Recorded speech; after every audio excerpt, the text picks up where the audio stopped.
It's funny how it all starts with a single document, something that, on the surface, looks like just another piece of political paperwork. But this one was different. This document was about to set off a huge chain reaction, a series of geopolitical dominoes that would fall one after another and end up threatening to choke a really vital part of China's economy. So, how on earth did that happen? That's the big question we're digging into here. It's a story about how economic power has become one of the main weapons in modern geopolitics, and how a directive from the White House can directly impact the survival of oil refineries thousands and thousands of miles away. Okay, so let's start at the beginning. The catalyst for this entire chain of events was a fundamental change in American foreign policy. So, picture this. It's late 2025. The new National Security Strategy, or NSS, drops. And let me be clear, this wasn't just some minor update. No, this was a complete recalibration of America's role on the world stage. And this quote, pulled right from the document itself, really says it all. The new approach was all about being transactional. It moved away from the old focus on alliances and shared values. The new goal was simple: prioritize what gives a direct, measurable benefit to the United States, period. So, here's the absolute game changer. Economic tools, things like tariffs, sanctions, direct commercial pressure, they weren't just side dishes in foreign policy anymore. They were now the main course, the primary instruments for getting things done. And that shift is what set the stage for everything that happened next. All right, so you've got this new America First playbook. How does it actually play out in the real world?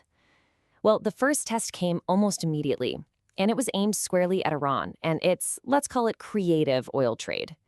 The primary target was something called Iran's shadow fleet. And yeah, it's pretty much as sneaky as it sounds. We're talking about a vast, secret network of tankers whose one and only job is to get sanctioned oil past the authorities. These aren't your normal ships. They live in the gray areas of global shipping. And the tricks they pull? I mean, it is straight out of a spy novel. They go dark, which means they just turn off their tracking systems and vanish. They meet up with other ships in the middle of the ocean to swap oil, making it almost impossible to trace. They forge all their documents. And my personal favorite, they actually rebrand the oil, giving it a fake country of origin to launder its identity. So, following this new strategy, the U.S. Treasury didn't mess around. It went public and sanctioned over 180 of these shadow vessels by name. This wasn't some gentle warning shot. It was a direct hit on Iran's economic lifeline. And just like that, the first domino had fallen. With the pressure cranked up on Iran, the focus of the new U.S. strategy pivoted. It shifted to the Western Hemisphere and to another critical energy partner for China, Venezuela. To really get why this matters, you just have to follow the money. See, China wasn't just a customer for Venezuela. It was its financial backbone. Through these complicated oil-for-loans deals, Beijing had pumped in over $60 billion, all set to be repaid with oil shipments. This gave China massive influence and a steady supply of cheap crude. Then, just a month after the new NSS was published, the whole board got flipped over. The capture of Nicolas Maduro created a huge power vacuum in Caracas and gave the United States an unbelievable opportunity to step in. And the U.S. moved fast. China's long-term plan was simple: just keep the oil flowing to get its money back. But the new American demand was a sledgehammer to that plan. Venezuela was given a very clear choice: cut all ties with China and align your oil industry only with Washington. The second domino was now teetering on the edge. Okay, so we've seen the big geopolitical moves. Now let's connect the dots to the economic fallout. The pressure on both Iran and Venezuela created a perfect storm for a very specific and very vulnerable part of the Chinese economy. So let me introduce you to the teapot refineries. These aren't the giant, state-owned megacorporations. Think of them as the smaller, independent operators. And their entire business model was built on one single thing: getting access to cheap, discounted crude oil from sanctioned countries like Iran and Venezuela. Their profit margins are absolutely razor-thin. This chart just shows you how significant that high-risk strategy was. If you add it all up, oil from Iran, Venezuela, and Russia, all facing some kind of geopolitical pressure, made up a huge slice of China's imports. What once looked like a really clever way to get discounted energy was now being exposed as a massive strategic vulnerability.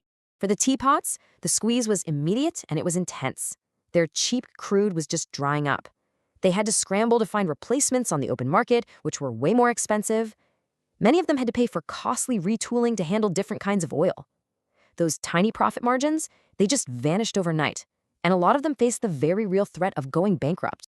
So, zooming out, this whole series of events really signals a new era.